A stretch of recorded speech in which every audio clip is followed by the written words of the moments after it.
बिस्मिल्लाहिर्रहमानिर्रहीम।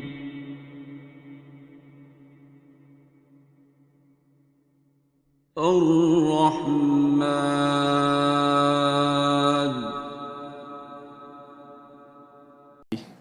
क्या कतरे में भी वही तड़प तलातुम जोशो खरोश होता है जो समंदर में होता है? हाँ, कतरा ही समंदर होता है। उस समंदर एक कतरे का नाम है, कतरे ही का तो नाम है। तो वो सब कुछ उसमें भी होता है, उसमें भी होता है। ठीक है जी साईं। समंदर आप लोगों को लगता है शमा और परवाना भी समझ लो, उसमें भी तड़प होती है, शमा में भी और परवाने में भी। शमा में परवाना आप भस्म, आपको ये लगता है कि शमा की आग में जल गया, असल में वो अपनी आग में जल रहा होता है। ठीक है।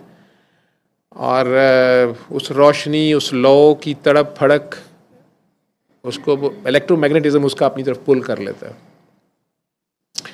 अंजाम से बेपरवाह होके जहाँ वहाँ छलांग मारता है। मैंने आपको कहा ना, कभी अपने इश्क को छोटा ना जाना करो, ना किसी और के इश्क को अपने से छोटा जाना करो।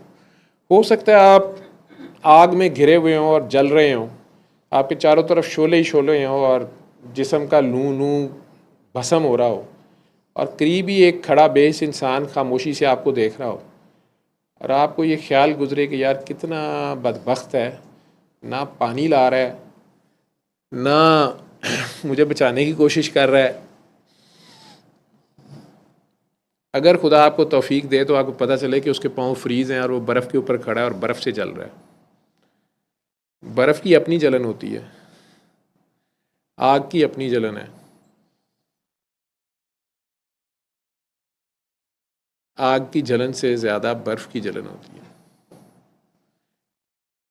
आप तपती सड़क पे भी नंगे पाँव फिर के देख लीजिएगा, और बर्फ़ पे भी खड़े होकर देख लीजिएगा नंगे पाँव कितनी देर खड़े हो सकते हैं। जलन दोनों में होती है, आग दोनों में होती है, लेकिन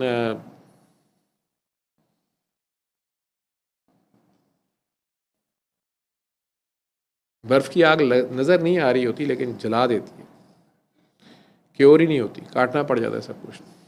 दूसरी आग जो है, इसकी जलन के बाद भी अगर आप बच गए हैं तो कुछ रीजनरेशन हो सकती है। फ़र्क है। तो आप अपने शूज़ में खड़े होते हैं, आपने हो सकता है आग के जूते पहने हुए हों, दूसरे ने हो सकता है बर्फ़ के पहने हुए हों।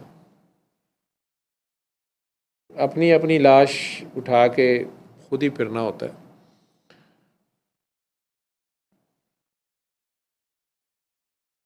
जब तक तो आपको दूसरे नज़र आ रहे होते हैं, शिकवे और शिकायतें और दावे और बातें हैं ये सारी। मुझे तो अजीब सा लग रहा है ये क्वेश्चंस।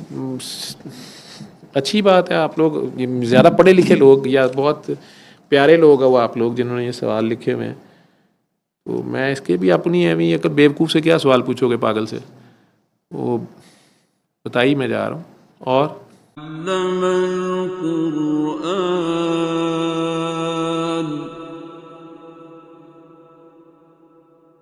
खलक़ल इंसान।